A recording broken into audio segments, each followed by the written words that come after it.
Where'll you be going? Texas? Damn, son, where'd you find this? Go on, make it happen. And now here's Steve and Michelle. Welcome. Well, I was a little late on that cue, wasn't I? We are your hosts, Michelle Lewis and Steve. Where are we? Who are we? I have no idea what's going on, but welcome to the show, everybody. We're just winging it today. This is episode 110, but I still feel like we just make it up as we go, Michelle. I think today has been a comedy of errors. It with really everything in has. the studio that could go wrong, kind of has gone wrong. And we're trying out some new technology, and I'm trying to play with that. And I'm a real estate broker, not an audio engineer.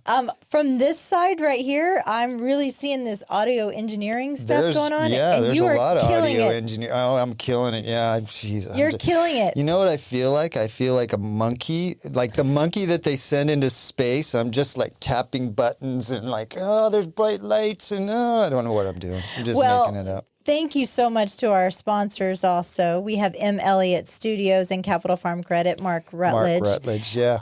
But you know what? You're a real estate agent. I cannot believe we're 110 episodes into this, and I have neglected to mention at the beginning of the show that the whole reason this thing even started was the Mallet Integrity Team as our main sponsor. So, which is a real estate company team. Right here in Dripping Springs. Yes. But, yeah, so I mean, in our mid roll and our post roll, we have an ad for us, but we always say Capital Farm Credit and M. Elliott Studios, and we've forgotten Mallet Integrity Team. But we are sponsored by the Mallet Integrity Team. That's right. That we are and funded by the Mallet Integrity Team. And we work really hard. We work really, really hard for you as if you're our client. So we do. We definitely do.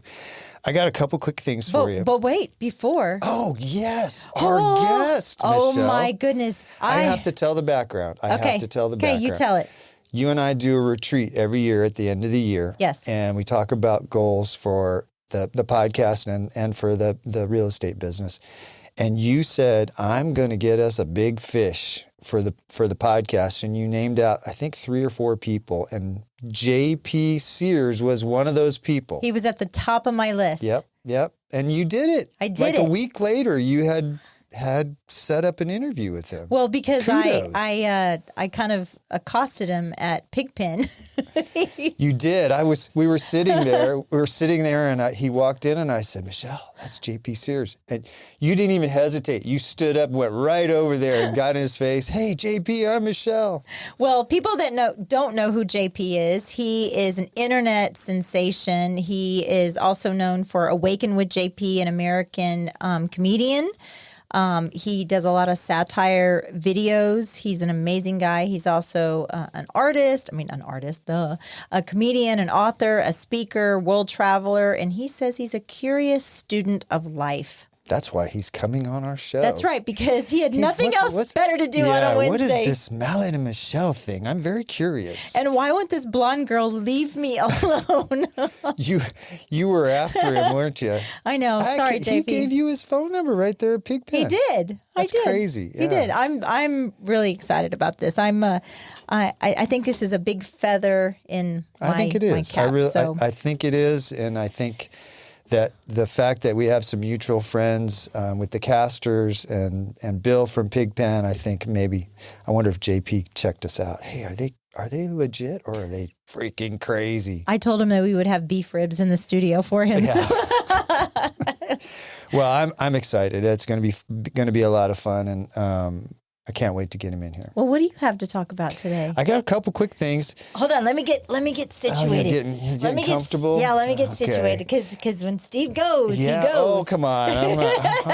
You saying I take over the show? A couple quick things. The Jacob's Well is flowing again. I saw that. Thank goodness with all the rain. Yeah. So I don't know if everybody remembers, but like 2 years ago, everybody was saying, oh, gloom and doom. The wells have stopped. Jacob Well has stopped flowing and Texas will never be the same. This happens all the it's time. Like, come on, people. And we got like 4 inches of rain and there it goes. It's flowing again. Yep. I don't know. I've been trying to see what Lake Travis is doing, but I'm sure it's well filled up compared to what it was. I'm sure it's not full, but well, we have a property that has a creek, and boy, that thing was pretty full. yeah, Also, yeah, wow, yeah. Like somebody asked me, "Can you go swimming?" I said, "Yeah, you can go swimming." I probably wait till it settles a little bit, but. You know what else? Local news wise, did you know that Trout Wine is going to be closed through traffic? Only locals and their visitors are going to be able to be going through. I think it's like February 12th through the summer, weather depending. Yep. So I think that's a welcome change also, because the safety issues, the visibility issues, that needed to happen. Yeah. Well, you're coming down Trout Wine going 50 or 40 or in some cases 80 miles an hour. Steve. Some of these people know. Yeah, but and you come up to 290 and then the road just drops off and whatever, 50 or 75 feet, you got to come to a complete stop at the light there at 290 and you can't see it coming. That's been a long time coming. Little scary. Yeah. So, hey, there's a trend that you haven't jumped on yet, which is kind of surprising because you're kind of a trendsetter. Oh, am I? Or just have I not told you about the trend? Because if you're anything like Todd, if I tell you a trend, then you overuse the trend, and then now I'm sick of the trend. So what is this trend? I think everybody's sick of this trend already. It's America's newest status symbol, the Stanley Cup. Oh, you know. Not the hockey Stanley Cup, the Stanley, whatever it is, 50-ounce tumbler. Okay, actually, I'm going to have a confession to you. So I do have two big cups, but they're not Stanleys. They're not Stanleys. Gotta be Stanleys. But my daughter was getting me, the country singer Lainey Wilson, she was getting me a cup for Christmas, but they sold out. And then now they're reselling these cups. Yes, that's my story. $300 to $500 for this Lainey Wilson cup. Yeah, there's some resale websites that are getting between $400 and $500 for these Stanley cups at resale. But the funny thing is, this whole trend started where at work people used to go into work, right? And you would dress up and you'd maybe have a Coach handbag or an Armani suit or, I'm probably dating myself, but you'd have some maybe a Rolex watch, or it wouldn't be a Rolex anymore, but it would be some kind of status I'd have symbol. my members only jacket. Yeah. So people that are working from home, they're going on meetings. A lot of them set their little Stanley Cup up there where you can see it on the camera because they're virtual meetings. It's a workplace status symbol. I use a lot of Yeti cups and whatever cups that clients or whatever give us. But those Stanley cups, I heard if you don't take them apart and wash them, that they can get black mold up underneath the top. Oh, I'm sure they can. Yeah. So, yeah. Well, according to Stanley, they have a waiting list of 150,000 people. Is there a guy named Stanley? No, not the guy Stanley, the company, which I guess is like a 104-year-old company. I don't have a Stanley Cup. I have a Stan Cup. Yeah. Well, it's funny to me what people nowadays put so much weight into as far as a status symbol. Yeah, it's a cup. And trends, right? Yeah. I know, it's a cup. And there's probably 100 other cups out there that do exactly the same thing, but everybody wants a Stanley Cup. Why is that? I don't get it. I don't know. It's stupid, but I can always tell when you're coming down the hallway because I hear your Yeti cup and your eyes clink, clink, clinkety, clinkety. Yeah, but it's not a Stanley Cup. So no, I just want my Lainey Wilson cup. That's what I want. $500. $500. You high roller, status symbol. Yeah, no. Steve, 30 years ago, 1994. What were you doing? Where were you living? I was living in Southern California. I think we had just bought a house in Bonsall, California. In Bonsall. I was living in San Antonio. I was just married. And I was I going? I think I was going to UTSA. Okay. At the same time. But what's the significance of 1984? It's been 30 years. And apparently a lot of people are now saying that was one of the best years when you go back and you look. And it was kind of the year of the drama. But I'm going to run across some of the things. Drama as in movies? Just in general. Drama. There was a lot going on. That was the year of the infamous, and I'm using the term correctly, Bronco slow chase of OJ. That was when OJ that's right. Was I mean, has he been, was he I mean, I don't even know how to say it. He's in jail now. Well, Nicole and Ron were unalived. Let's just put it. That's the year that they were unalived. Michael Jackson married the King of Pop's daughter, Lisa Marie. Oh my gosh. Movies. This is the main thing is people were saying this was the year of the movie. Forrest Gump, Lion King, Pulp Fiction, Speed, Shawshank Redemption. There's just on and on and on. Those are some great movies. Speaking of unaliving, Kurt Cobain. Kurt Cobain died? He bought a one-way ticket to Nirvana. Oh. Yeah, it's actually kind of funny. Friends premiered on NBC in 1994. Really? Yeah, that was kind of funny. Oh, my favorite, the Nokia 2010, the big old brick iPhone, the Nokia phone. Oh, I had one of those. Yes, yeah. You could kill somebody with that. Yeah. That showcased during that year. Also, the PlayStation launched in Japan that year. Wow. This one you're going to find very interesting. November 1st of 1994, Jeff Bezos bought the domain name Amazon.com, but most of us 30 years. had never Look even what's heard of the happened. internet. Yeah. So I thought it would be a good thing because, we have this internet sensation coming on. Nelson Mandela becomes the first black president of South Africa. Nancy Kerrigan got her knees whacked. That's right. I forgot about that. The 6.7 Northridge earthquake hit L.A. That was. I do remember that. Was I remember waking up when that earthquake came through our house because we were 100 miles south of there. And I woke up in the middle of the night and I thought that a train, where there was no train track, was coming through the back of our house. And I jumped up to go get the kids. And, kid was just Colton. And I couldn't get to the doorway because the ground was shaking so hard. And we were way far away from it. Wow, that's interesting. That was interesting. That kind of sounded, that's interesting. No, that is interesting. Baseball went on strike and the World Series was canceled. I remember that too. So, yeah, I mean. There was a lot of drama in 1994. A lot of drama. 30 years ago. I can't believe it. So I think the reason why is because a lot of those millennials are turning 30 this year. And so they're remembering and you and I were there for it. So there you go. Yeah, boy, it's hard to believe all that stuff was 30 years ago. Where's life gone? I think we just bought our first house, or we were buying our first house, but we were living in San Antonio. We were married in 93. So, so this year we'll be married 31 years. Wow, congratulations. Wow, and it's hard to believe considering I'm only 29, so I don't even know how that's possible. Well, I've got, wanted to talk about, we've kind of mentioned on the show a couple times about electric cars not selling the way that the companies want them and the government wants them to. So the government's continuing to pump money and try and bribe people to buy an electric car. What do you think the push is behind that? Like, who's making the money? Why are they? What is that? What's the argument behind that? Am I asking you a too complicated question? That's a very complicated question. I don't know what the end run is on that. It can't be because of environmental concerns, because there's too many things too many reasons why they're not so environmentally sound, I guess. I literally just started tuning everything that this administration or people are saying out. Yeah. So I don't pay attention, and is that bad? Yeah. I mean, I pay attention, but I don't pay attention. The devil's in the details, I guess, right? Like I'm curious. Maybe we need to talk about that the next time. Yeah, we can talk about it again.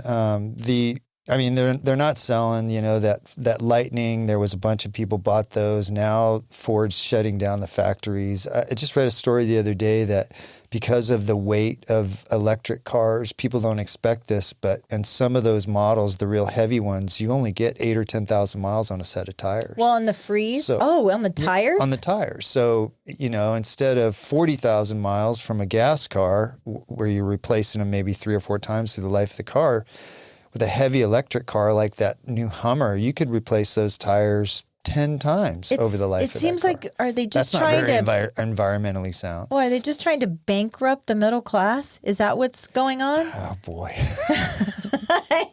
Maybe JP knows the answer to that, Michelle. Well, part of the reason is that electric vehicles are not selling is because of the cost. the average gas powered car is still in the $40,000 to $50,000 range, and the average electric car is like $20,000 more than that, even after you take out the federal rebates that they're bribing people with. So Tesla is coming out in 2025 with a new car that's $25,000. It will be one of the cheapest electric vehicles. It's going to be the Yugo of Tesla. Do you remember Yugo? I imagine it'll actually be. Yeah, I do remember Yugo. I think it'll probably actually not be.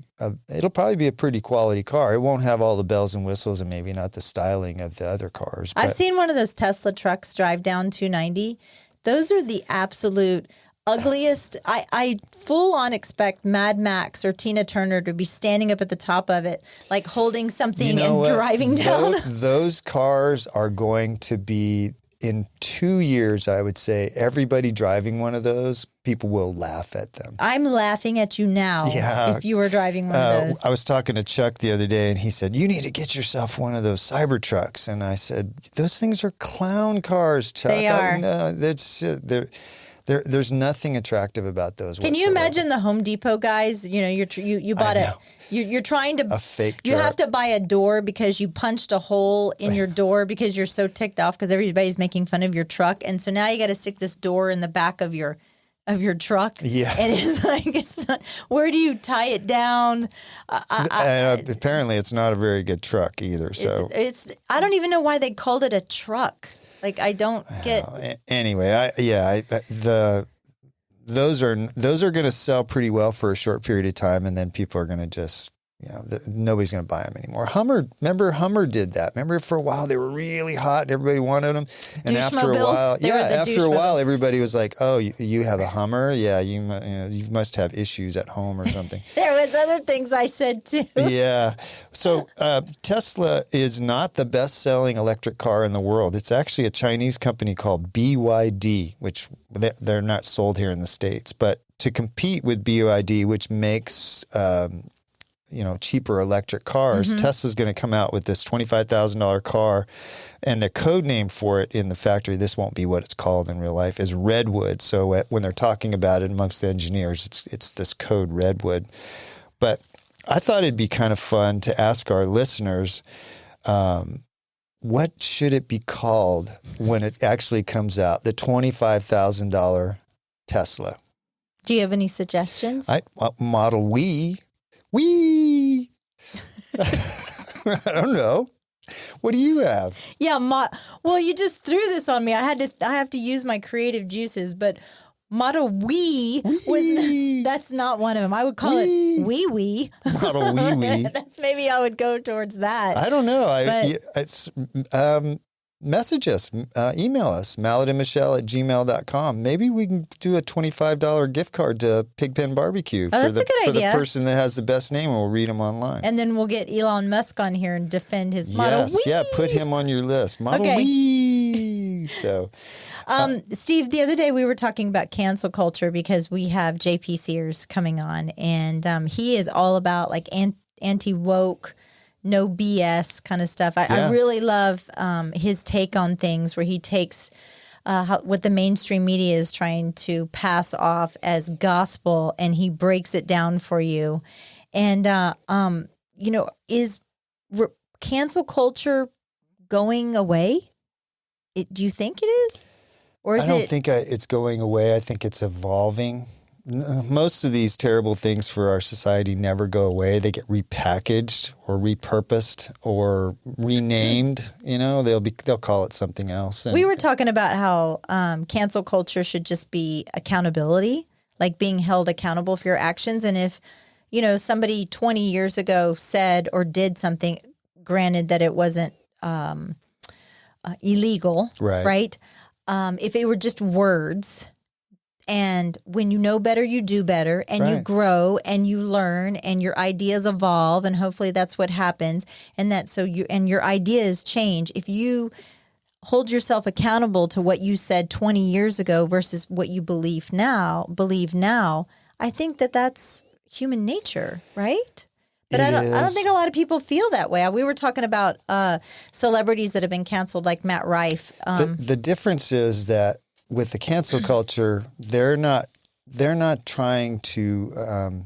They're looking for reasons to hurt somebody. Well, So I think cancel it's not- culture is like the Stanley Cup. It is. It's the In du what jour. way? It's the thing of the day. It's what they're going to do. And so maybe the cancel culture is just a great big old Stanley Cup. Well, there you go. They repackaged it as a Stanley Cup. Yeah. But, that kind of goes. We're going to run out of time, but my story was the next big thing that's happening are people are starting to get away from their phones. And you and I have talked a lot about social media. People think that they have opinions and they go on social media and those opinions either, affirm their beliefs or there's an opposing view. But your opinions are being formed by what you see on social media. You don't have an opinion and then you see something. They're actually forming what people think, and I think it's a slippery slope and it's dangerous. Do you think for people that are followers, not leaders, or do you think that just by design? I think even very smart people that are leaders can fall into this trap. But what some young people are doing, and I'll kind of breeze through this, but there's a lot of young people now actually getting rid of their smartphones and getting sort of, I'm using air quotes, dumb phones like an old Nokia that you can only call and text on, because they're spending so much time. It's a burner phone. Well, it could be a burner phone. Yeah, a burner But phone. the average person spends 4.8 hours a day on their phone. Yeah, I think I spend more sometimes. To me, that's insane. That's just, I mean, I get it, you're checking the weather or something, but if even half of that is on social media, what a waste of our lives. If you think, okay, if I take 2 hours a day and I focus it on something, you want to be an airline pilot or a concert violinist or, a nurse or something. None of those are in my top 20. But you yes. get my point. Yeah. 2 hours a day, if you focus on that, you would be, in a couple of years, you would be a master at whatever you did. And instead, we're wasting it on social media in a place where our opinions are not, we're not learning about things. We are being impressed upon. Unless you're watching everything on YouTube like we do now.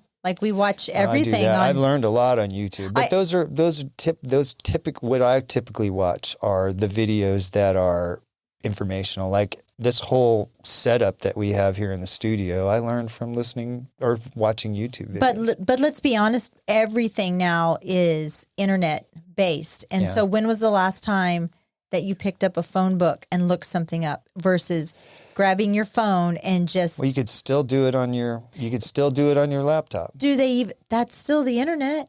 Yeah, You're but still it's using not. the internet. I think it's different because, like, when you're on your laptop, you tend to be. I tend to be more productive when I'm on my laptop versus my phone. I get sucked into my phone, and right before the show, it happened to you. You were posting for our last week's episode that we had with Jennifer from Red Arena, and you opened up Facebook to make sure that the video had posted, and there was a video popped up, and you started watching it, and we both caught ourselves like, wait a minute, that's a squirrel. Yeah. And it just took our attention. I'm not as in front of my laptop as I am my phone. My phone is just more accessible because my laptop kind of just stays here. You would be more intentional with your day if you thought, okay, what's the weather going to be like tomorrow? You check it once on your laptop and you're done with it. There's no, I think there's a happy medium. I agree. No, I'm totally agree with you because I was thinking about this last week when I was getting my hair done and I just blindly 45 minutes I'm sitting there scrolling on my phone. I'm like, why didn't I bring a book? Yeah. Why didn't I just bring a book? Did I learn anything in these 45 minutes? No. I should have just brought a book. I'm with you. Yeah. Well, anyway, it's something to be aware of. And, there's some smart young kids coming out and the answer that they've come up with is burner phones. Burner phones. That's right. So we went a little long on that, but we're going to take a little break and get... Oh, JP Sears. JP Sears. Here we go. Proudly sponsored by... At Capital Farm Credit, they understand that owning land is more than just a transaction. It's a legacy, a future, and a place to call your own. For generations, Capital Farm Credit has been the trusted lending partner for land loans, farmers, ranchers, and rural dreamers just like you. Their personalized loan solutions cater to your unique needs, making the journey to land ownership smoother than ever. Capital Farm Credit, your land, your legacy. Visit capitalfarmcredit.com or Mark Rutledge at 512-892-4425. Capital Farm Credit, an equal credit housing lender. Interior design should be an investment in your life and home. Let M. Elliott Studio transform your space, where interior design meets excellence in Central Texas. Beyond just selecting colors and furnishings, team principal and owner, Montana Elliott, is a trained and licensed interior designer. With her knowledge of architectural principles, building codes, space planning, and design theory, her team will work with you to understand your needs and lifestyle. From concept to completion, M. Elliott Studio is committed to enhancing your space with a timeless and classic style. Ready to redefine your space? melliottstudio.com, 512-781-0224. This portion of the show is brought to you by the Mallet Integrity Team of real estate professionals. They are based in Dripping Springs and bring you over 45 years of combined experience helping people reach their hill country real estate dreams. When you want the best in town, call them at 512-829-2062 or look them up at malletintegrityteam.com. And now, here's Steve and Michelle. Welcome back. We have JP Sears here with us. JP, thank you so much for falling victim to my stalking. Well, you're welcome. I couldn't help it. You're a great stalker and very happy to be here with you. Welcome to the show, JP. Yeah, I was wondering how you were going to take that. This crazy woman walks up to you at Pigpen Barbecue and says, "Hey, can I have your number?" Yeah. Well, the fact that she had a knife in her hand, she looked like she doesn't really take no for an answer. I'm like, of course. Actually, you hit it right on the head. She doesn't take no for an answer. And when I talked to my lawyer about it, I'm like, I think there's like sort of undue influence or whatever the term.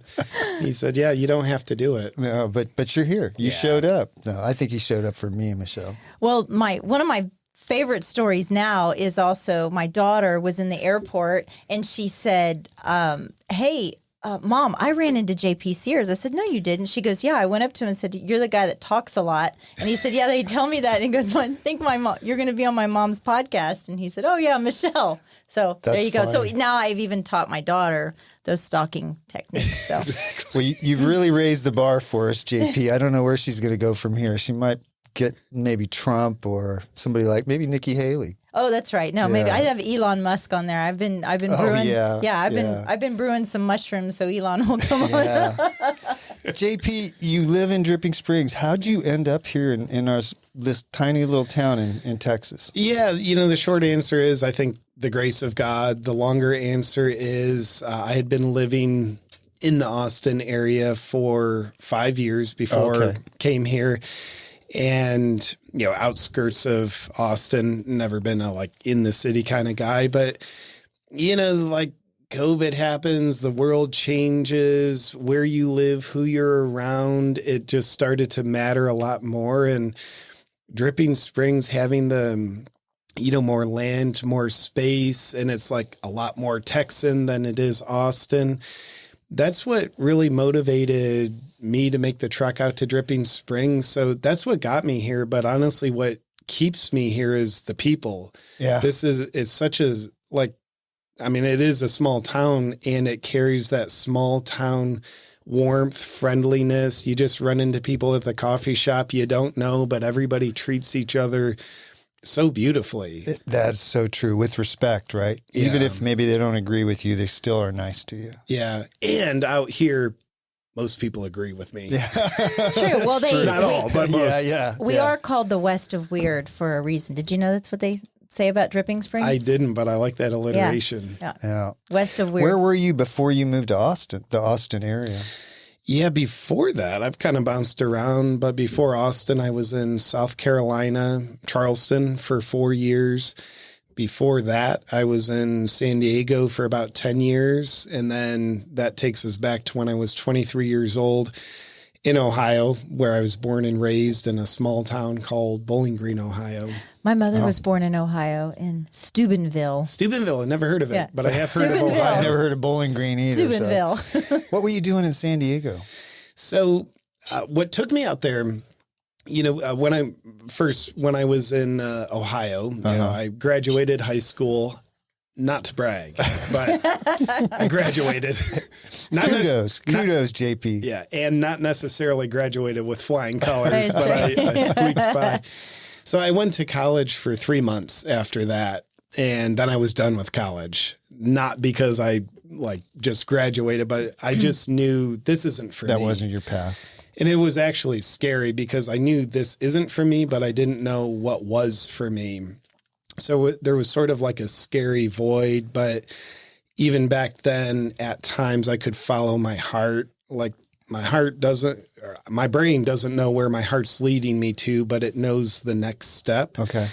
And shortly after I dropped out of college, I got introduced to this amazing holistic health, exercise, nutrition work of a guy named Paul Chek, who is based in San Diego, California. So I started studying all his courses, correspondence courses, going in for a week and a half, like little internship things. And then after a while, he was just really took a liking to me. He was impressed with my work ethic and devotion. So after a few years of doing that, while still living in Ohio, he asked me if I'd move out to San Diego to work with him at his Health and Exercise Institute. Okay. So that's what took me out to California. And you did that for 10 years? Yeah. Oh, wow. Where did the comedy come in? It's interesting. I never had a dream or a thought that I'd be any kind of comedian. And looking back, I think it's because I probably just didn't have the self-esteem and belief of myself to think like, oh, I could be a comedian. Yet kind of post-gaming my early life, I could see the comedian was always there. I was always, sense of humor developed, making friends and family laugh. That's part of how I got through school. It's just like, this is kind of boring, but I'm going to try to entertain myself by making people laugh, try to make the teacher laugh, which is dangerous because if you don't get the laugh, then you're in trouble. Right. Mm-hmm. But, after I was in San Diego for a few years, I started teaching the courses for the Chek Institute. And, there's these 3-day workshops I was teaching on nutrition and lifestyle, all really great information, but great information becomes really boring after about 45 minutes. So how am I going to captivate these people's attention for 36 hours over the course of a weekend? And I would just find just without even trying, my humor would come out as a way of engaging people. And there I am in front of a room full of people, in a way doing stand-up comedy here and there. So I started noticing like, oh, my humor, like I can make people laugh. People like it. Yeah. Aren't just people my friends. And then after I was in South Carolina, I'd been at this point doing the exercise and nutrition thing for 13 years. I started having this pesky idea to convey some concepts through the language of comedy in a comedy video. But the problem was like, I didn't know how to make a comedy video. Yeah. What year was this? This was 2014. 10 years ago. Wow. Yeah. So then I thought, well, a toddler doesn't know how to walk until it walks. So let me just do what I don't know how to do. I'll make this comedy video. It'll be stupid. It'll also be bad for business. It'll discredit me as a health coach. We say that often. We do. And, luckily, I'm wrong a lot of times. So October 5th, 2014, I uploaded my first comedy video. It was called How to Be Ultra Spiritual.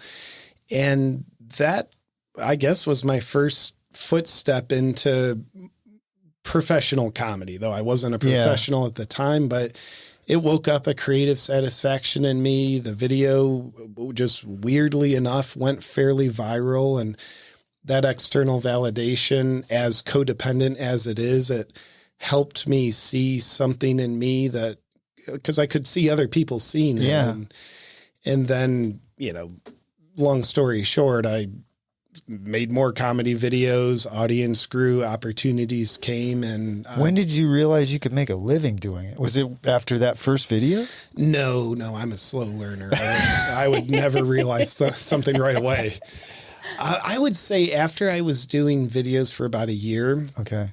and videos, I'd put out one anywhere from once a week to once a month. So it wasn't super consistent. But after about a year, I realized, I'm tapping into a well that I think is pretty sustainable. This well isn't running dry. And there were, at the time, some companies starting to reach out about sponsorships, people having conferences wanting me to come in and do comedy, speak. So after a year, I said, there might be something here. And then after about 2 years, I think it was after 2 years, then I quit my day job. There was enough momentum going.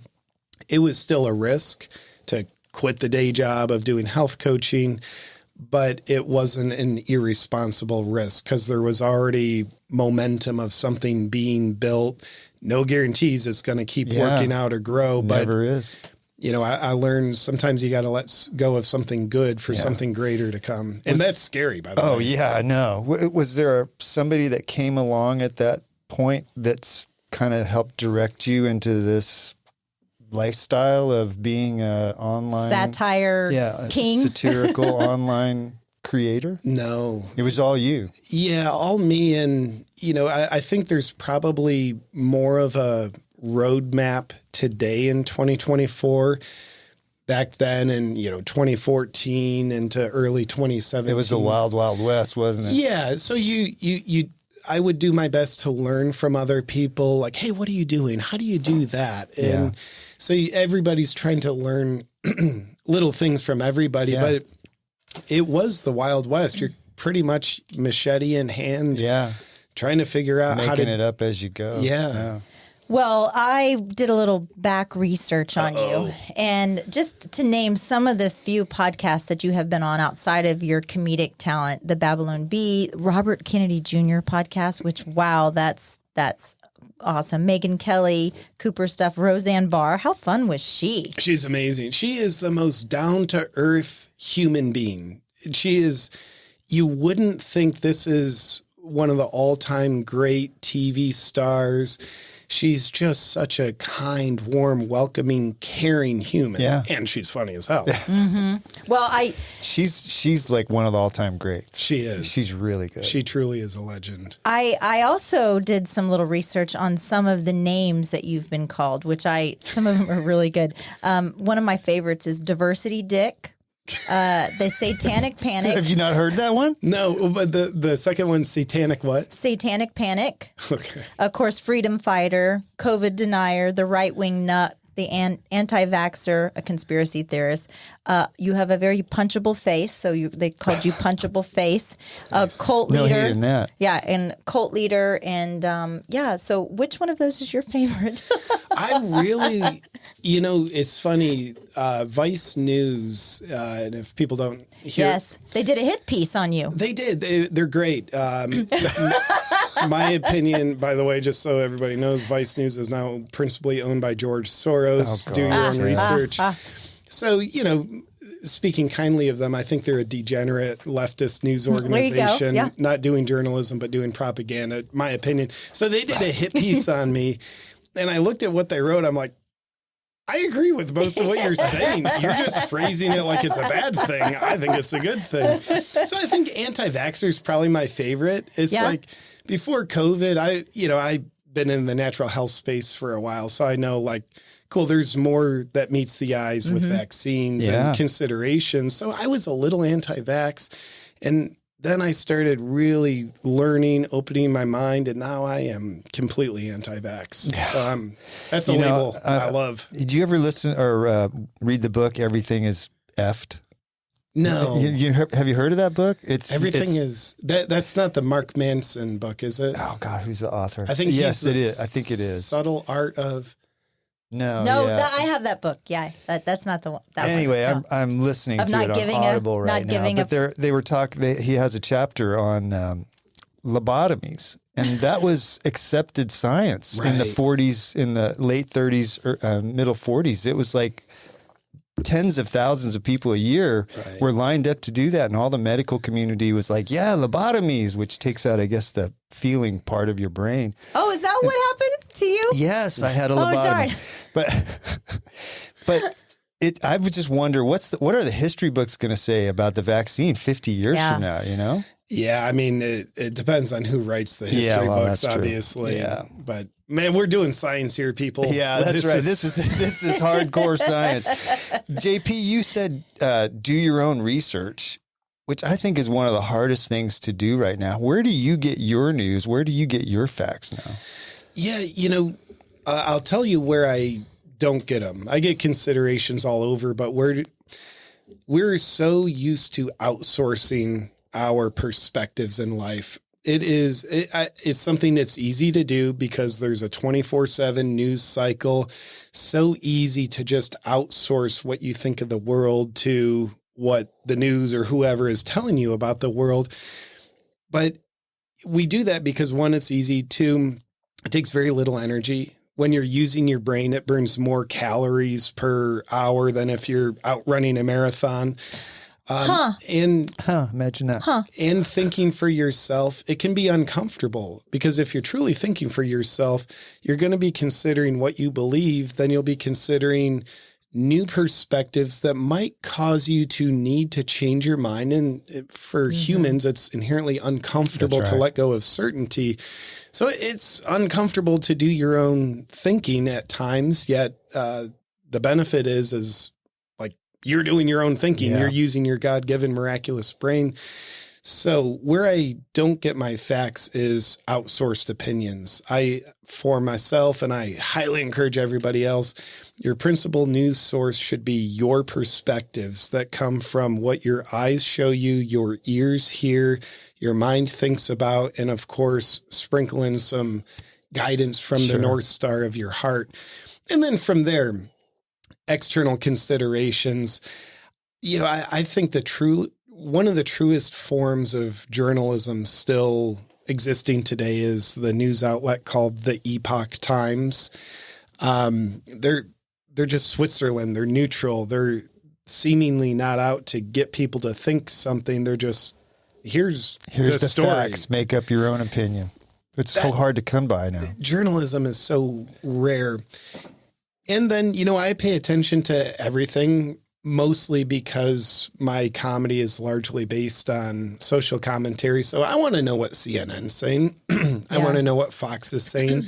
I want to know what the Daily Wire is saying.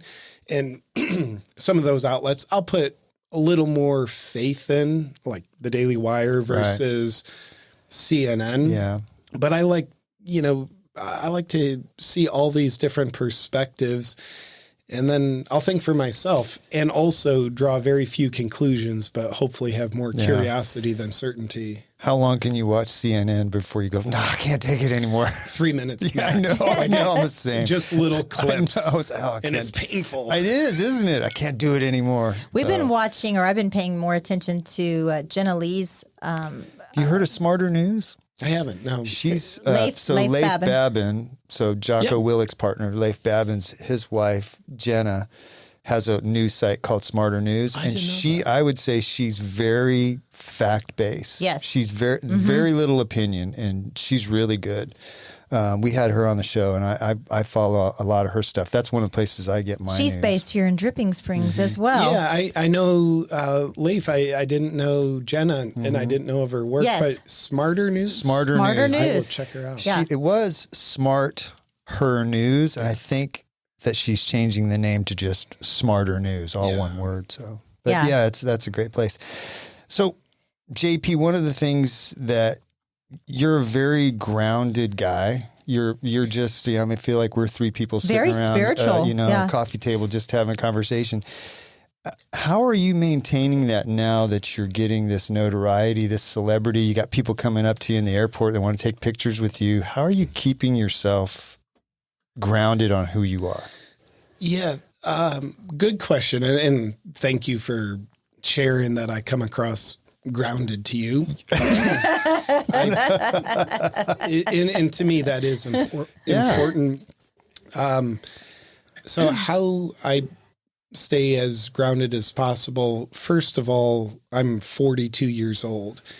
And if I was 24 or 32 even, I don't think I would be as grounded. I wouldn't be as grounded in a sense of self and a sense of purpose greater than myself and knowing what really matters. So other people's approval, it's a very intoxicating currency. Very. Yeah. And it turns out the currency is worthless, but we really think it's valuable. And the more young we are in our psychology, the more we value people's approval. That's why I do believe fame is a curse. You look at childhood actors, very few of them are functional human beings later in life because they didn't have an infrastructure of self, a sense of self before they saw millions of people seeing them. So you start to think you are who other people think you are. And that's a curse because you're very disconnected from yourself. And then you got to do a lot of work, if you're lucky, to actually find yourself. Yeah. So that's a path that people go down. They don't ever come back from a lot of times, which is scary. Unfortunately. Yeah. Well, I think they feed the narcissism. They feed the beast constantly. Well, it's not. That's not necessarily a character flaw, though, right? I mean, it's narcissism? Like you said, no, narcissism. It's good to be a narcissist. We're being it's inclusive. not bad to be a narcissist. It's bad to be a narcissist. It's the character of. It's enticing. It's intoxicating. Like you say, you got people coming up and asking you for their phone number at a barbecue joint and things like that. It's like it makes you Guilty. feel more important than you probably are. It can. And, we're all humans. We all have an ego, and it really preys on the nature of our ego. And the ego isn't, we have it. It's a good thing, but are you going to use that for bad? It's a bad thing if we let our ego be in the driver's seat. So personally, I can recognize a lot of grace in my life. And though I probably recognize such a small percentage of what's there, I think there's a lot of divine guidance in my life. And I think there's a reason why whatever level of fame and spotlight I have, that it's come at this stage of my life and not when I was in my 20s, because it probably would have been self-destructive, if nothing else, in my relationship with myself. So I think how anybody stays grounded is you know who you are to the best of your ability. You know what really matters in life, and you have a purpose greater than yourself. So for me, those things are necessary ingredients to stay grounded. Without a doubt. The purpose greater than yourself seems to be something that a lot of people in our world are really lacking right now. It's like that whatever they feel seems to be the most important thing to them. It's just hard for them to break out of Well, that. I also think that people think what they feel is what everybody else should feel, not giving that what they feel is actually a fact. Yeah. Not giving your respect. Feelings are terrible fact. F your feelings. That's what I say. F your feelings. But how you feel about something is a terrible way to determine if it's true or not. Well, It is. I believe that you're using your powers for good and not evil. And along with that, I want to know, and maybe this is a little tidbit, have you ever been offered large sums of money to just or kind of any sum of money? Or any sum. Any sum. Any sum of money to kind of go against once you believe what you believe in, just to kind of go with their narrative. Here, JP, we're going to give you $1 million to kind of push this narrative This that we're candidate or this topic or whatever. are you gonna admit it? Yeah. I took the money. Yes. You heard it here. Nothing that directly, but indirectly, there's been some things that I've had to assess my values and then say this doesn't fit, and the money that comes with it. And that could be, for example, there was believe a TV show that Seth Rogen was developing. And before I kind of came out of the closet as a freedom lover, this is before that. And therefore I'm blacklisted from things. Everything. Yeah. And by the way, I want to be blacklisted. You're not going to be hosting the Emmys anytime soon. Let's say that. So Seth Rogen was developing a show, and his people reached out to my people, that kind of thing, and said, hey, we'd love to have you look at this part, see if you'd want to do it. And it was just this raunchy crap. Yeah. And I said, no. Yeah. And then there's, other like sponsors along the way who like, hey, JP, we'd love to, sponsor a video, but we want to make sure like it's not like a political video, and it's just an automatic no. I will not self-censor for money or looking at a product. I'm like, well, I would not feel good like having my trusted audience exposed to that product. Doesn't take long for your audience to abandon you if you are pushing products that suck or are bad for you. It doesn't take long. And man, the biggest price to pay is the betrayal of self. Mm-hmm. You can't have peace. Wow, that's deep. When you're not aligned with your values. And just case in point, quick name drop, just as I'm trying to sound like I'm not egotistical about like, here's a name drop. President Trump, who's someone I've met. I love him. I love Bobby Kennedy Jr. Love them both. I've been invited to fly on President Trump's private plane with him a couple times. Wow. Each time I had to say no because that day was going to be dedicated with my son. And just knowing that little boy is what matters most to me. And maybe it'll work out scheduling sometime into the future, but it's just like I am happy to say no to things that aren't incredibly congruent with my values. Yeah. I love that your little boy's name too. Wilder. Yeah. That's a cool name. Is he wild? I might still have sticks in my hair. We were crawling through the woods together looking for monsters. He is both wild, but also just at the same time, the sweetest little boy. Yeah. Yeah. And JP, that time that you have with him, it's over in a flash. Michelle and I talk about it all the time. Our kids are all grown. They're off in college and jobs and careers. And you look back and it was just a flash. Man. It was so fast. That everybody tells me that. And unfortunately, it's proving to be true. Mm-hmm. It's taken him like 2 weeks to become 3 years old. Yeah. So how did that happen? Yeah. Well, I have to say that when Kendall was 15 years old, it wasn't over in a flash. That was the longest freaking time in my entire life. Girls, so. I'm here not in prison. Yeah. I made it. So JP, I'm waving this at Michelle, and just so you know the story, it doesn't mean I like my gay princess here. It means that it's my turn to ask a question. So that's it. And I ignore it sometimes. Yeah, she mostly does. I like that. You mentioned you were blacklisted. How are you avoiding being demonetized on all these platforms? Yeah, well, I'm not completely avoiding it. Oh, really? YouTube on the whole, I'm still platformed, which is amazing. Yeah. There is intent and strategy that goes to it. I think there's also grace of God. Well, you have a couple of followers. Like, does that say 3.02 million I believe subscribers? Okay. It might be just 3 subscribers. Okay, that's what Remember, I dropped out of college. I don't know numbers. I've certainly had handfuls or more of videos individually demonetized. Facebook demonetized me, and my 3 million page Facebook page. They said you're on the verge of being banned. Your next violation for repeated community guidelines, which translated, when you violate their communist guidelines.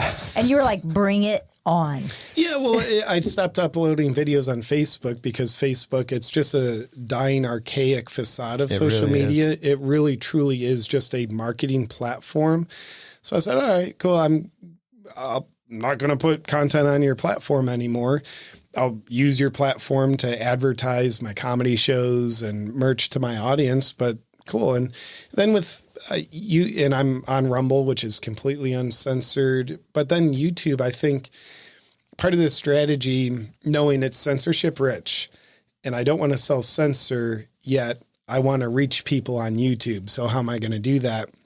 One is just being aware of what the hot buttons are that will get you deplatformed. I don't care if things are demonetized, like I'd like them to all be monetized, but I'm like staying on the platform because that's a method to connect to a lot of people. That matters to me. So when I have something to say about things that are really, might get you in trouble. It's forced me to get more creative as a creator. So having it get creative instead of saying this message literally, being a comedian, I'm a creator. How can I say it metaphorically or satirically or with analogies so I can say what I need to say without saying it directly? Okay. It's kind of like working with you every day. Yeah. He's like the big tech of the office. Yeah, I'm out to right. get you. Yeah, that probably explains why most of the time I can't figure out what you're talking about. Has that forced you to start looking at other platforms too? Like I watched one of your videos on Rumble this morning that I'm almost 100% sure would not be on YouTube. It was the one about the person on the school board. Yeah. You just uploaded that, looks like. Yeah. So a few years ago, just seeing like, okay, all this censorship, people are getting deplatformed, and I'm like, well, yeah, I need to diversify. So I got on Rumble, and I've always had an email list, but it's like, okay, now I'm intentionally inviting people to join the email list to really just create diversification in the audience portfolio. It's kind of like the serenity prayer: control what I can control, and then surrender to what is outside of my control, and hopefully having some level of wisdom to know the difference. God, I need a little bit of that. You need a lot of that. I need a lot of that. You need a lot we of all that. do. Yeah. Hey, JP, what has been your favorite piece of hate mail that you've ever gotten? Yeah. I don't read a lot of the feedback, both positive and negative. I mean, I always appreciate the positive, but also if I'm really attached to the positive, I'm going to be that attached to the negative. So there's probably some really good ones I haven't seen, but the one I mentioned, like that Vice smear article a few months ago, I loved that. I would have been concerned if they said good things about me. I'm like, oh, what am I doing here? Well, yeah. So I really love that. Well, good. That's a good. That's a good one. I didn't know you were doing comedy shows. Is that something fairly new? No, since I think November 2017, I've been doing live stand-up shows and doing my best to have the balance of family and work on purpose, and travel is required for the comedy shows. Usually 2 weekends a month, I'm on the road doing Thursday, Friday, Saturday shows and cities around. When do you write that content? How do you come up with new content? With a stand-up content? Or stand-up, or even your online stuff? Yeah, well, with the online stuff, I guess I'll speak to that because it's the video production. It's a treadmill going every week.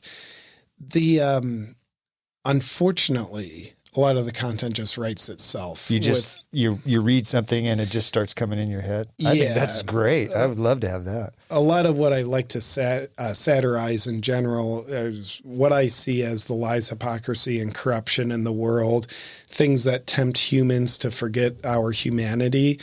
And unfortunately, I just see a lot of that new stuff every day. So the content presents itself, and then excuse me, it's COVID and Disease X. I have the new Disease X in the other lung. It's pretty good.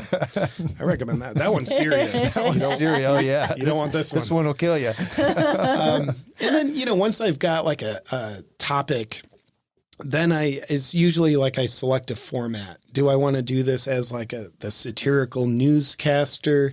Do I want to do this as like a mock doc style video? Or do I want to play two characters? Or what's the format? And then from there, the scripting, like the content usually isn't funny, but it's like, how can I add funny to it? And usually slicing holes through the psychological scar tissue of deception, corruption. Oh, I love that. Psychological scar tissue. Yeah, the sort of satire goes right through it, and then hopefully some light of truth can come through. And the truth principle is the most important principle in comedy, and when that light of truth comes out, that's what creates the emotional reaction of laughter.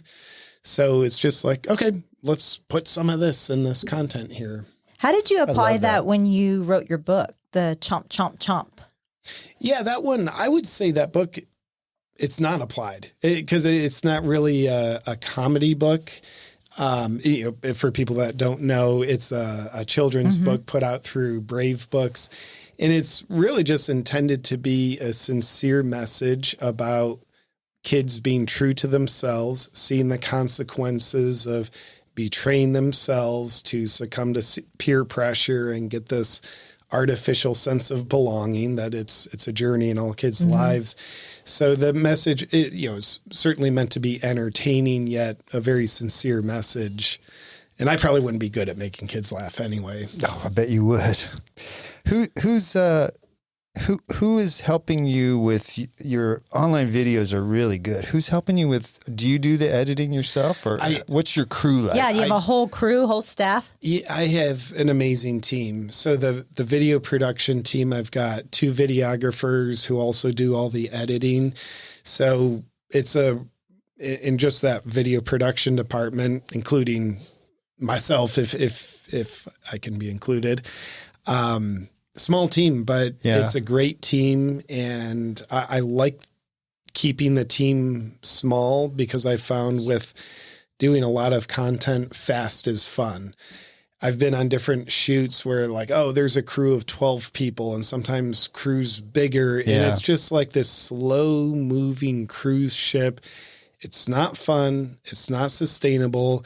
And that extra fat, I don't see the payoff anywhere. So that's the crew. And then I've got other team members that help run much more of the businessy kind of things.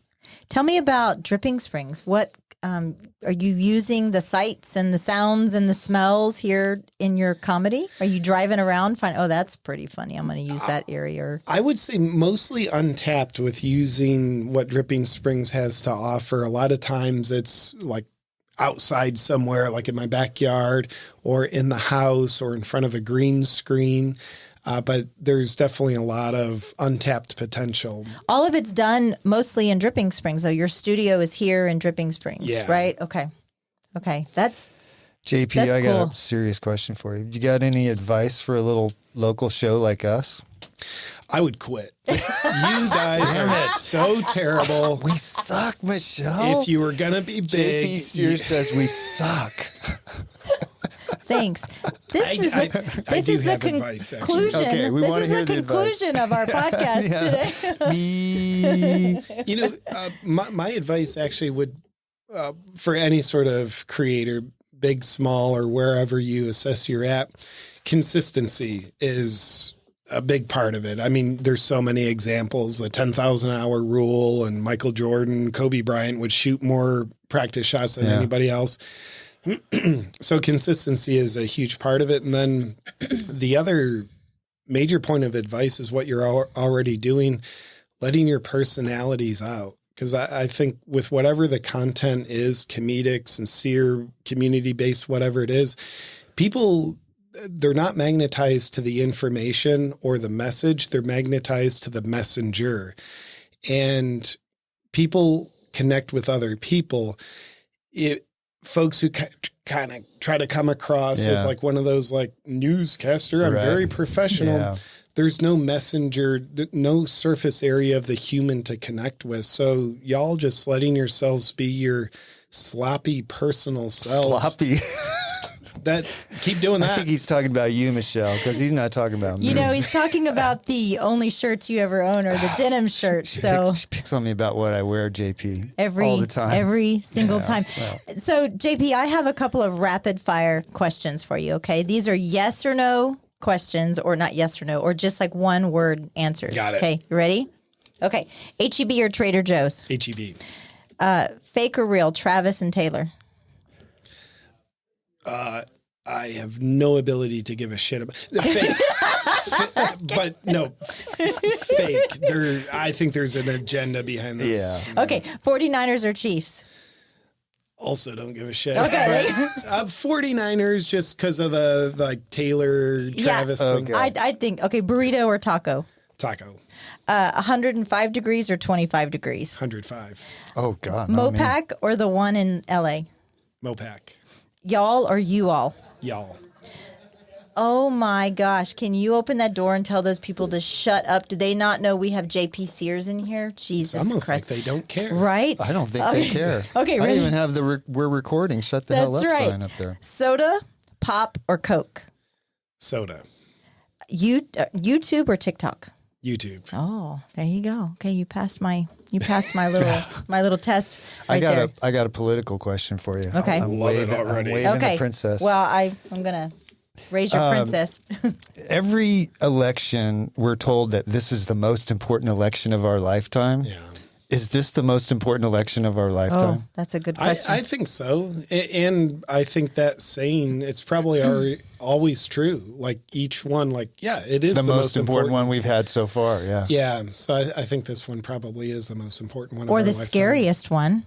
I mean, that could be Yeah. true. I mean, who's actually running up there? Who's running the world right now? Yeah. It's not who we think it is. I Yeah. would agree with that. You mentioned in one of your videos, where I did a little research before, that you said the Civil War. What do you mean by that? Yeah, but to me, this a civil war is just a potentiation of division. And I personally think we're in a civil war. We have been. I think 2020 was sort of like the go button on the Civil War. You just look at the divide. And right now, I think the Civil War is being fought primarily with psychological weapons, propaganda being the nuclear weapon of that war. I mean, people are, not all people, some people are being tricked into being divided about things that just don't matter. They don't matter. Yeah. Let's get you really focused on who's using what restroom and things like that. So it's just, and hey, we're going to combat racism with racist tactics. Yeah. and, More racism. Yeah. and we're going to end racism by creating more racism. We're going to create unity by creating more division. It's them, it's us. So for me, that's the division. And then it's like, we also, I think on the whole, have this mentality of, and it's probably the most dangerous mentality, the mentality that says that could never happen here. We can look at this Civil War in the U.S. history and say, well, yeah, that could never happen now. Or you look at civil wars or other wars happening around the world currently. Yeah, but that could never happen here. There are graveyards filled with people who said those things. So I don't think it's out of the realm of possibilities for the Civil War to escalate into something physical. I mean, as we speak, there's things happening at the border. I'm from the Valley. Yeah. I'm a Rio Grande Valley girl, and I have family that still live down there. And, you know, as a matter of fact, starting tonight and tomorrow, that trucker convoy is coming through Dripping Springs, headed down to the Valley. They're meeting at One Shot Distillery, and they're all heading down there. But I think it's really, what is going on down in the Valley is a very scary, scary scenario as far as the invasion into our country. Yeah, and the people who care about borders, care about national security, care about the security for their family, we're up against, I would dare say, domestic terrorism. Many have the opinion, including myself, that what's happening at the border is not due to incompetence. It's design. Yeah. But here's the good news about Civil War. One side is very pro-gun. The other side is very anti-gun. That's I wonder true. who's going to win. Yeah. Who's equipped to win? You were talking about the division. In earlier times, wherever that was, there was overlap. Like everybody believed in being maybe nicer to each other, or trying at least. Man, the gaps between people now, like you see somebody on the left with their beliefs and somebody on the right, and there's like nothing that they agree on. That's what scares me, and that's what makes me think, that the thought of civil war is not as unrealistic as it could be. Yeah, I certainly hope it doesn't happen. Oh, me yet. too. I think history is the best humbler. We need to humble ourselves into realizing we ain't beyond this. And if we allow it, it could happen. Yeah. Well, and then we've got people in control that are trying to kill history, like take out remnants of history so that we don't even hear about it, not taught. Their statues are gone. It's like those things, there's lessons there. Yes. Yeah. History is the best teacher. It really it's is. the best humbler. Yeah. You talk a lot about your spirituality and your belief system, and how do you sometimes marry that with your message that you want to get out to the public? Are you in prayer every day? Are you centering yourself every day? Are you meditating? Are you going to church? Are you reading your Bible? And then are you taking that kind of information and trying to pepper it into some of your videos? Or Yeah, well, I'm grateful to say I am now going to church as of the past few weeks. I don't know what took me so long, but I'm finding that very beautiful. And my prayer every day as it relates to my work is, dear God, please use me. I pray for the awareness of what I'm called to say through me, not what I want to say, but what serves a higher purpose. And then in my outer work, I would say as of the past year, there is more just direct messaging around God. And it's something like I used to be intimidated around that, like, God, religion, people's beliefs, that can be divisive. And also it's more divisive to be afraid to speak what you believe to be true. And I look at the problems in our country, the problems in our world, and there's millions of problems, yet I think they all have a common denominator. I think the biggest problem in our world that creates all the other problems is people simply being disconnected from God. And I think there are deliberate mechanisms in place to trick people into disconnecting from God. So some would say we're in the time of the Great Reset. I would say choose your own adventure, do that, or you can choose for this to be the Great Awakening. And I think the past 3-4 years, more people, at least my experience, including myself, have woken up to God and a higher power and faith, many without even trying. Yeah. Which gives you a purpose in life, which is, I think, missing in a lot of people right now. They don't know what's important. They don't know what to focus on. Yeah. JP, what's a typical day look like for you? I sleep in until about noon. I wake up, I kick the cat, I scream, I put on my mask, still. Oh, you're still masking at home when you're by yourself? Yeah, it can't be too. Can't be too cautious. what my other days might look like. I tend to wake up, I don't know, somewhere between 6 and 7, and then depending on my son, I want to be there dedicated to him. So depending on him will determine what my morning routine could look like. At the very least, I've got a cold plunge, 39-degree water. I'll jump in that. And if that's all I do for like a morning routine, that's great. Yeah. And then it's oftentimes playing with my son. And then usually about 9 a.m., I'm into work mode. Okay. And usually the first part of that is I'm writing various videos. And then usually about 11 a.m., my video team shows up and we start making some videos. And then usually after the quote unquote work day of videos, and then there might be calls, I'll go work out, which I just love. I don't think there's anything better for mental health than physical exercise. Tell Michelle. I was looking at you so she wouldn't get defensive. I'm with you on that. I start my day early with a workout every day. Hey, JP, is there sweating involved? Because, ew. I don't do that. I don't sweat. It's weird. Not with a cold plunge. Not with the cold plunge. But yeah, it's weird. Some people are creative with these things called sweat glands. I think it's probably a defect. I have so much Botox, I don't sweat anymore. That is the benefit of that right there. Yeah. Okay, we're going to talk about something you probably don't care about. But when you work out, what kind of stuff are you doing? And it looks to me like, looking at some of your older videos, you've gained more weight, you've gained more mass over the last couple of years. So have you changed your workout style? Are you calling him fat? You said he gained. That's not fat. That was not a fat joke. I think he just said you're fat. It was not a fat joke. Mass. Not blubber. Mass.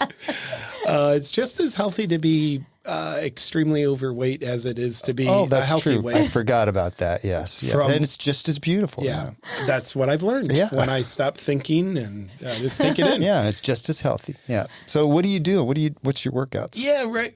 My workouts, I'll change it up, but it's usually quote unquote functional movement based. So barbells, dumbbells, pull-ups, kettlebells, and I'll change it up. Sometimes it's like big circuits of 6 exercises where you're just winded, and other times it's 1 or 2 exercises at a time at a slower pace just to give my body variety. Okay. And do you have a home gym? I do. Okay. Yeah. And I've got a great friend here in Dripping with an even better home gym. So lately I've just been going over there and we'll do stuff together. That's which I great. love. I care because I my know you husband works out. Yes. And I care He's what very fit. He's very fit. I care what he looks like, but Well, hey, got that to go home to. Steve, if I worked out, it wouldn't be fair to the other women. Oh gosh, yeah, you're exactly right. Yeah. So selfless of you to make sure You're you don't welcome. work out. You're welcome. It's my public service. So the other day we were at an event, and Mitch, who you met, who's 20-something years Yeah. old, great guy. Michelle and him took a picture, and he posted it online, and somebody commented, said, "Your girl?" Question mark. Oh, how'd that feel for you?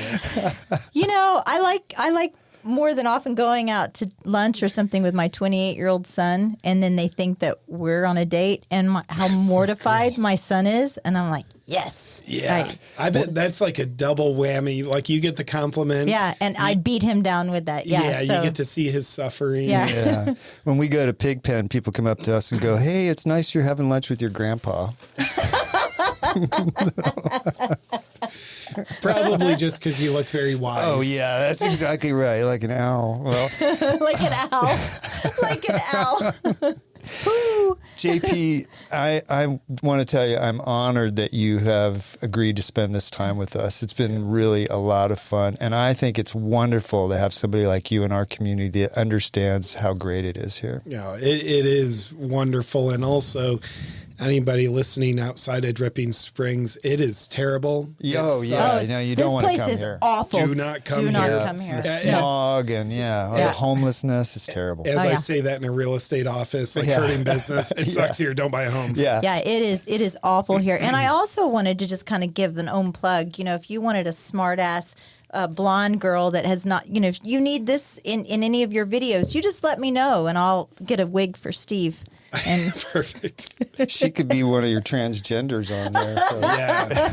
that's exactly what I could I be. wasn't sure which, Yeah, see? Happens all the time, JP. Well, JP, thank you very, very much for your time today. Oh, absolutely. It has been a joy just being with the beautiful humans that you are. Love your fun vibe, also your sincere vibe. So thank you for inviting me in. This has been beautiful. Well, for good. We've really enjoyed it. Thanks a lot. Ready to turn your land dreams into reality? Look no further than Capital Farm Credit. Need a loan for your perfect piece of land? Capital Farm Credit is there for you. Their dedicated team will tailor a loan to fit your unique needs because your dreams are their priority. Capital Farm Credit, your land, your legacy. Visit capitalfarmcredit.com or Mark Rutledge at 512-892-4425. Capital Farm Credit. Together, we're better. Capital Farm Credit, an equal credit housing lender. Elevate your living experience with M. Elliott Studio, your trusted partner in interior design, registered and licensed by the state of Texas. You want your home to reflect your personal style and identity. Investing in a well-crafted design doesn't just beautify your home, it enriches your life. Team principal and owner, Montana Elliott, understands the profound impact of a thoughtfully designed space. From remodeling to full design, M. Elliott Studio is the first step to unlocking your style. Turn your aspirations into reality. Tailored to your taste and desires, M. Elliott Studio will work to create an environment that embraces your style with style. Your space, their expertise. melliotstudio.com 512-781-0224. This show has been brought to you in part by the real estate pros at the Mallet Integrity Team. When you're looking to buy or sell, you need them on your side. Why settle for less when you can have real estate done right? Give them a call at 512-829-2062 or get more info at malletintegrityteam.com. You know you like us, so go now to Apple Podcast or Spotify and leave us a review. Why don't ya? We love your feedback and comments. Email us at malletandmichelle@gmail.com. Thanks for putting up with us.